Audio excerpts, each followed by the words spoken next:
नमस्कार। मेरे YouTube channel में आपका स्वागत है। मैं हूं बलबीर सिंह सरिताराज।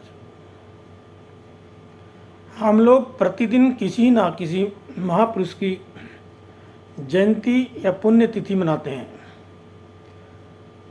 कभी बाबा साहिब की, कभी मुखर्जी साहब की, कभी राजगुरु की, कभी चंद्रशेखर जी की, कभी भगत सिंह जी की, कभी सावरकर जी की। लेकिन सवाल ये है, आज़ादी के 75 साल के बाद क्या हम उनका सपना पूरा कर पाए हैं? क्या हमारे स्वतंत्रता सेनानी, हमारे महापुरुष जो थे, जिन्होंने अपना बलिदान दे दिया, लाठियां खाई, जेल गए। सावरकर जी ने तो काला पानी भी झेला है। क्या वो महापुरुष ऐसा भारत चाहते थे जहाँ काला बाजारी हो, जहाँ अलगाववाद हो, जहाँ आतंकवाद हो, जहाँ जिहाद हो, जहाँ मुफ्तखोरी हो, जहाँ मिलावटखोरी हो? क्या उनका सपना यही था? मेरा मानना है कि नहीं। पिछले 75 सालों से राजनीतिक पार्टियां सत्ता पाने के लिए, विपक्ष को हराने के लिए, विपक्ष को ख़त्म करने के लिए, नोट कमाने के लिए, वोट पाने के लिए, सिर्फ इन्हीं बातों के लिए राजनीतिक पार्टियां आज तक काम करती रही हैं। और सबसे बड़ी बात यह है कि जनता भी ऐसा ही करती रही। जनता भी इन राजनीतिक पार्टियों की विचारधाराओं के आधार पर विभाजित हो गई हैं।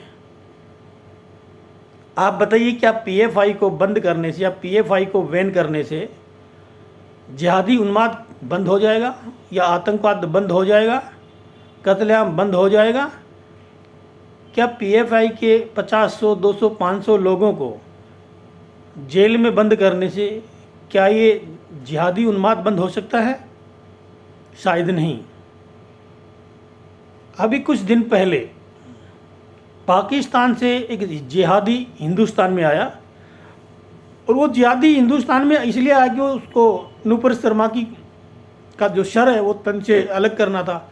उसको वहाँ पे मौलाओं ने नई नई शिक्षाएं देकर हिंदुस्तान में भेजा था कि इन्होंने नुपुर शर्मा ने गुनाह किया है, और उसका सर तन से अगर जो कोई अलग करेगा उसको जन्नत मिलेगी, और उसको 52 हूरें मिलेंगी, वहाँ पे बढ़िया बढ़िया रहने के लिए मिलेगा, फूलों का गद्दा मिलेगा, न जाने क्या क्या मिलेगा, क्या क्या नहीं मिलेगा।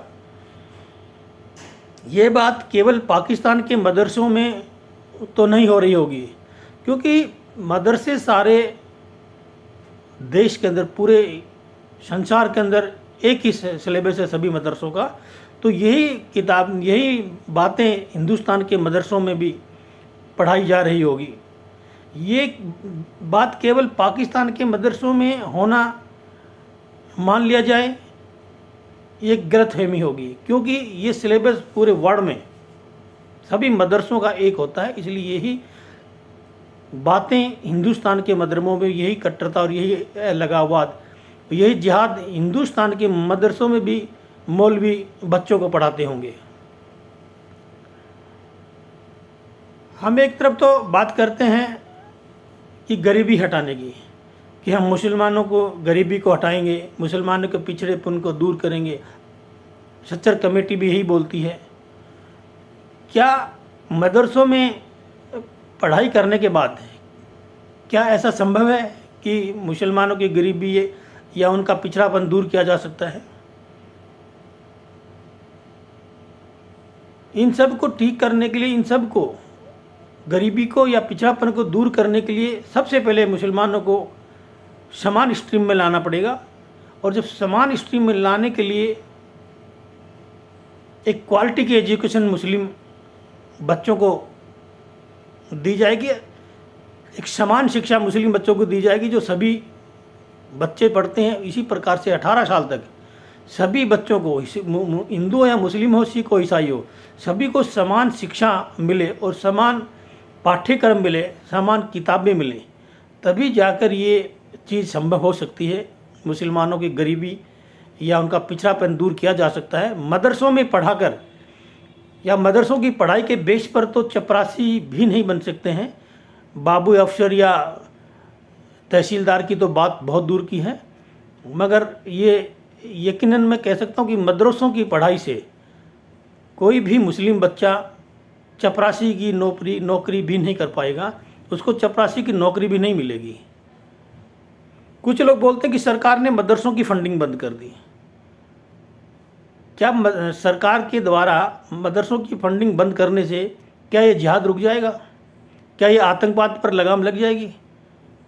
सरकार के फंडिंग बंद करने या ना करने से मदरसों पर कोई फ़र्क नहीं पड़ता है, क्योंकि मदरसों में फंडिंग जो होती है खाड़ी देशों से होती हैं, और कम से कम 50,000 करोड़ की फंडिंग सालाना मदरसों में होती है, और जिनके दम पर ये मदरसे चलते और ये जिहाद चलता है। तो मदरसों में फंडिंग बंद करने से कोई भला नहीं होने वाला है। ये स्कीम लाना, वो स्कीम लाना मुसलमानों की, ये स्कीम मुसलमानों को देने के लिए, वो स्कीम मुसलमानों को देने के लिए, इन स्कीमों से या अलग अलग मंत्रालय बनाने से, इन चीज़ों से मुसलमानों की ना गरीबी ख़त्म हो सकती है और ना ही मुसलमान पिछड़ेपन से दूर हो सकते हैं। अगर मुसलमानों की वाकई में अगर गरीबी या पिछड़ापन से दूर करना है तो देश के अंदर समान शिक्षा को लाना होगा। और समान शिक्षा के अंदर दो चीज़ें हैं। एजुकेशन, जो समान एजुकेशन जो शिक्षा जो है उसमें ये जो बनाया है, ये राइट टू एजुकेशन एक्ट जो बना है, ये संविधान, ये पार्लियामेंट ने बनाया है। और जो कानून पार्लियामेंट बनाती है उस कानून को बदला जा सकता है। पार्लियामेंट ने राइट टू एजुकेशन एक्ट बनाया है। अगर सही प्रकार से अगर एजुकेशन शिक्षा को, समान एजुकेशन शिक्षा को लागू करना, तो उसमें से दो चीज़ों को चेंज करना होगा। सिर्फ दो चीज़ ऐसी हैं जो पार्लियामेंट में जो एजुकेशन एक्ट जो लागू किया है उसको सिर्फ बदलने की ज़रूरत है। पहला है कि पार्लियामेंट में जो एजुकेशन एक्ट जो बनाया है उसका नाम है राइट टू एजुकेशन एक्ट। उसमें से सिर्फ एक चीज़ जोड़ना पड़ेगी, इक्वल। जब इक्वल जोड़ दिया जाएगा तो right to equal education act हो जाएगा। दूसरा है कि राइट टू एजुकेशन के आधार पर पहले 6 से 14 साल तक के एज थी पढ़ाई की, अब उसको हटा के 6 से 18 साल करनी पड़ेगी, ताकि बच्चा पहली क्लास से 12वीं तक समान किताबें पढ़ सके, समान शिक्षा ले सके, जहाँ हिंदू मुस्लिम सभी के बच्चे एक साथ बैठ कर के पढ़ सकें, ताकि उनके दिमाग में विचार बदलें और एक उनमें पॉजिटिव विचार आए। मूल बात, मदरसों को बंद करके समान शिक्षा लागू हो और 18 साल तक के बच्चों को एक समान किताबें पढ़ाई जाएं, तभी जाकर के मुसलमानों की गरीबी या उनका पिछड़ापन दूर हो सकता है। और इसमें सबसे ज़्यादा फ़ायदा, जब समान एजुकेशन शिक्षा के अंदर सबसे बड़ा फ़ायदा जो होगा वो मुस्लिम को होगा, क्योंकि जब समान education, one nation one education, one nation one syllabus जब लागू होगा तो सभी बच्चे हिंदू मुस्लिम के एक साथ बैठकर पढ़ेंगे, उनके आपस में विचार मिलेंगे। तो ये आतंकवाद, जो उन्माद का जो ये जहर ये दिमाग में है, ये धीरे धीरे मुस्लिम बच्चों के दिमाग से निकल जाएगा और देश के अंदर समानता बहुत आसानी से आ जाएगी।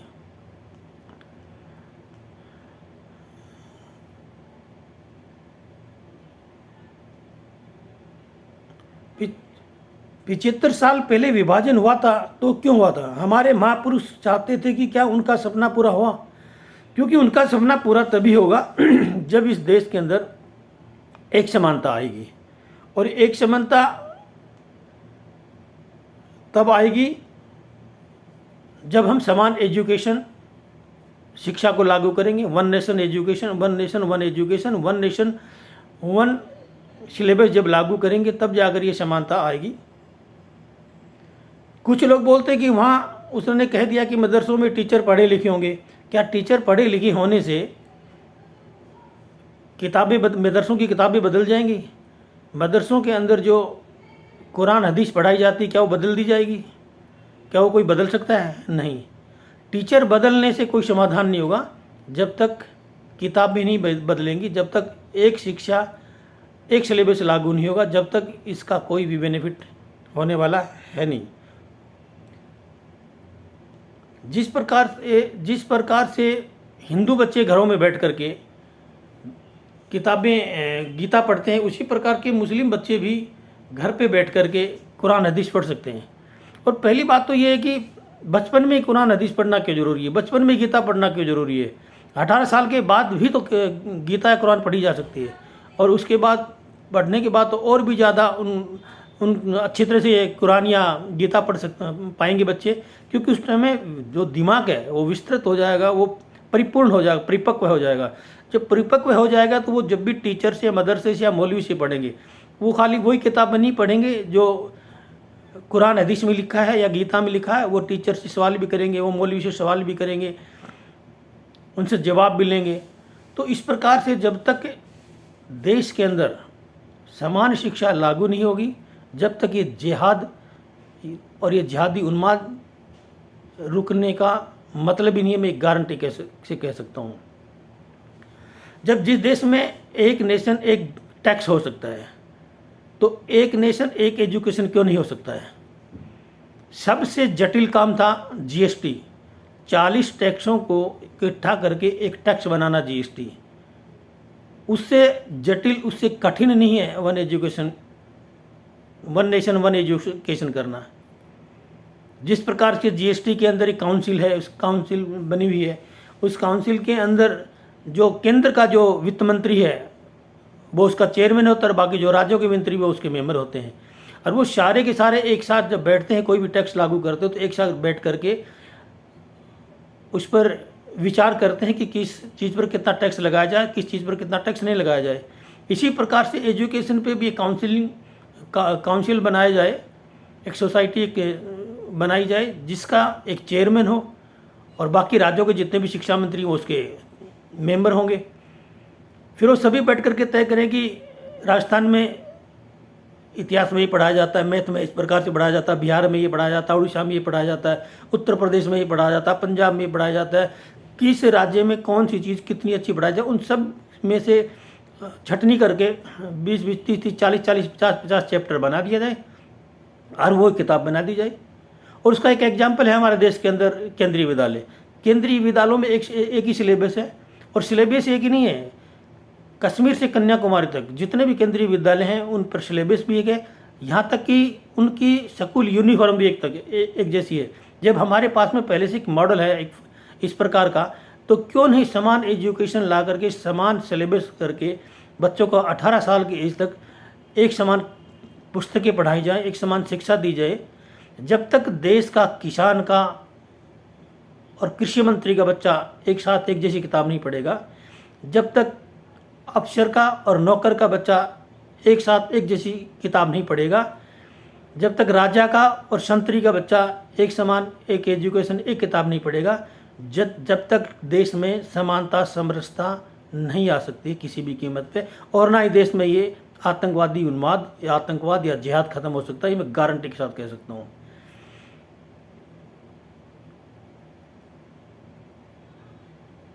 और इसलिए सरकार को इन चीज़ों पे विचार नहीं, सरकार इन बातों पर विचार नहीं करती कि मदरसे के अंदर क्या किताब पढ़ाई जा रही है, इसमें क्या चेंज करना चाहिए, क्या चेंज नहीं करना चाहिए, वन नेशन वन एजुकेशन लागू करना चाहिए कि नहीं करना चाहिए, इस पर चर्चा नहीं करती है। बस सरकार पार्लियामेंट में, संसद में एक ही चर्चा होती है कि फलां चीज़ की जांच ईडी करेगी, फलां चीज़ की जांच क्राइम करेगी, फलां चीज़ की जांच ये करेगी, फलां चीज़ की जांच इन्फोर्समेंट करेगी, सीबीआई करेगी। इसके अलावा संसद में कोई भी बात, किसी भी बात की चर्चा नहीं होती है, क्योंकि कोई भी राजनीतिक पार्टियां होती हैं वो सिर्फ दो ही चीज़ के लिए काम करते हैं, एक नोट के लिए और एक वोट के लिए। इसके अलावा सरकार को, किसी भी पार्टी की सरकार को किसी को कोई लेना देना नहीं है कि कोई आगे बढ़े या पीछे रहे, पिछड़ा बने या एडवांस बने, कोई गरीब रहे या अमीर रहे। सरकार को सिर्फ अपनी सत्ता से ही रोटियां सेकने से मतलब है, वोट हथियाने से मतलब है, सत्ता हथियाने से मतलब है, वोट बटोरने से मतलब है और नोट बटोरने से मतलब है। और इसलिए मैं ये कहना चाहता हूँ फाइनली कि जब तक देश के अंदर one nation one education, one nation one syllabus जब तक नहीं होगा, इस देश में कभी भी जिहाद, आतंकवाद, अलगाववाद, भ्रष्टाचार, ये चीज़ें, गरीबी कभी भी नहीं आ सकती। और तब जिस दिन ये चीज़ें एक समान हो जाएंगी, समान एजुकेशन शिक्षा लागू हो जाएगी, उस दिन हिंदू मुस्लिम सिख ईसाई जिस दिन समान हो जाएंगे उस दिन देश के अंदर से समूल जड़ से आतंकवाद और जिहाद ख़त्म हो जाएगा, ये मैं गारंटी से कहता हूँ। और इसलिए इस वीडियो को ज़्यादा से ज़्यादा शेयर करिए, अपने मंत्रियों तक, MP MLA तक, सरकार तक भेजें ताकि इस पर कुछ अमल हो सके। तब आज के अंक में बस इतना ही। अगले अंक में फिर मिलेंगे किसी और मुद्दे पर। तब तक शेयर करिए, लाइक करिए, सब्सक्राइब करिए और ज़्यादा से ज़्यादा शेयर करके ये मंत्रियों तक, अपने अपने मंत्रियों, MP MLA, अपने इलाके के सभी नेताओं तक भेजने की कृपा करें। जय हिंद, जय भारत।